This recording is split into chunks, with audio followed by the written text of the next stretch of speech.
નમસ્કાર, જય શ્રી કૃષ્ણ બધાને। તો સવારના 7 વાગે વ્લોગની શરૂઆત થાય છે ને અત્યારે જો અમારે ભેંસ દુવા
આપણે ગાય દોવાનું ચાલુ કરી દઈએ।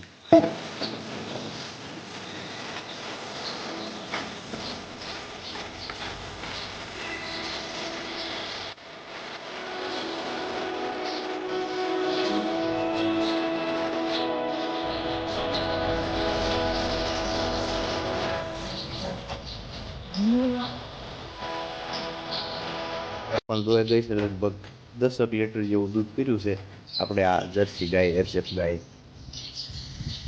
હવે આપણે આને થોડી ઘણી નીંદ નાખી દઈશું। શિયાળી છોડ લ્યો, હાલો શિયાળી છોડ લીધું ને જે ખાંડ તો ખાય છે હાલો આને થોડી મકાઈ નાખી। આપણા ગોડાઉનમાંથી આપણે મકાઈ લઈને આવી ગયો છું। હવે આપણે આ ગાય અને ભેંસ બંનેને નાખી દઉં મકાઈ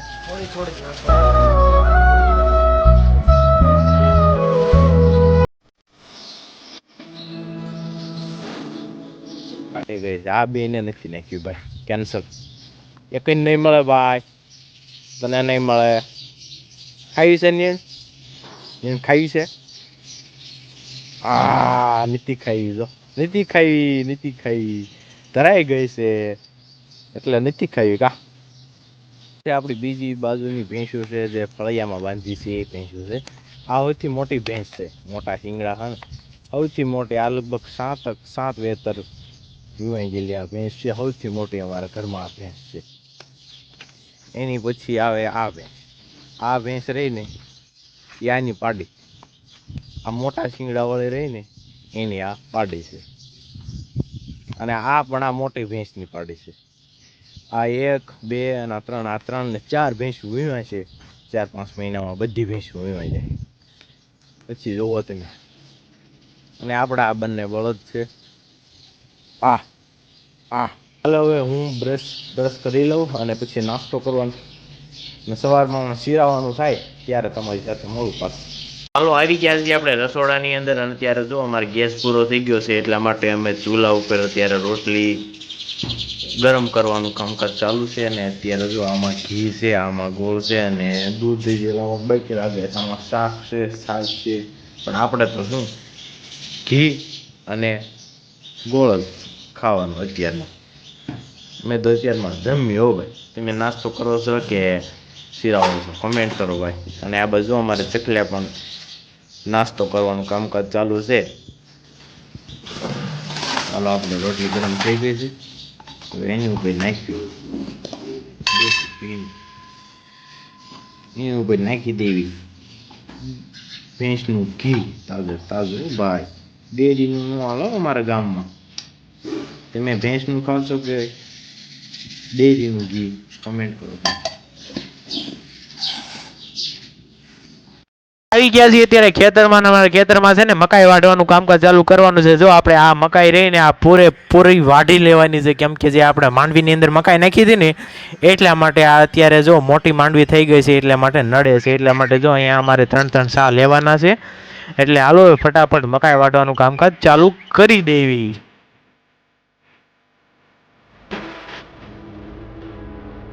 અડધા ખેતરની તો મકાઈ વાટી લીધી, હવે થોડુંક જ બાકી છે. હવે 3-4 સા બાકી છે એટલા માટે હવે આપણે જો શેઢા ઉપરના સા છે એ જ લેવાના બાકી છે. આ બધું બધી મકાઈ આપણે વાટી લીધી. મિત્રો આપણી બધી મકાઈ વઢાઈ ગઈ છે. હવે આપણે ભરવાનું કામકાજ ચાલુ કરવાનું છે.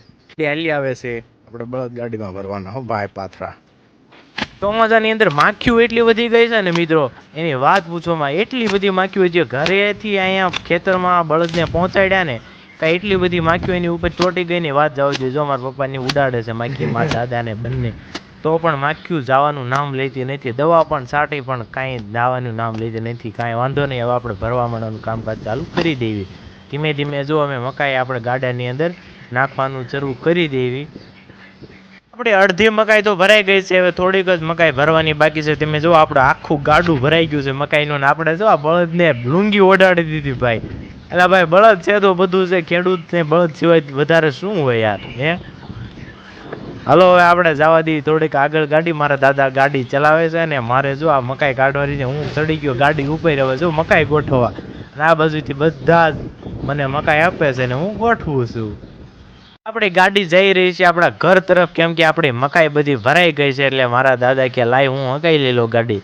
આપણે ગાડી ઉપર બેસી ગયા છે અને દાદા 5-6 બેઠા છે, જોઈ લો. દાદા ઊભા ઊભા ગાડી હાંકે હો ભાઈ, ઈ ગામડાની મોજ. હા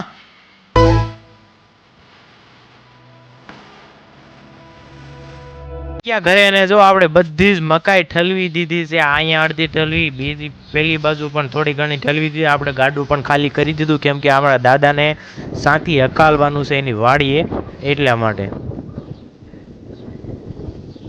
મારા દાદાએ જો ગાડું પણ જોડી દીધું, કેમ કે એની વાડીએ લઈ જવાના છે બળદ. ત્યાં આપણે બેલી હંકાડવાની છે અને મારે આપણે આજે દવા છાંટવાની છે. એટલા માટે હું કાંઈ નવરો નથી, નકર દાદાને હાથી હંકાડવા તો જાતો જ હોઉં.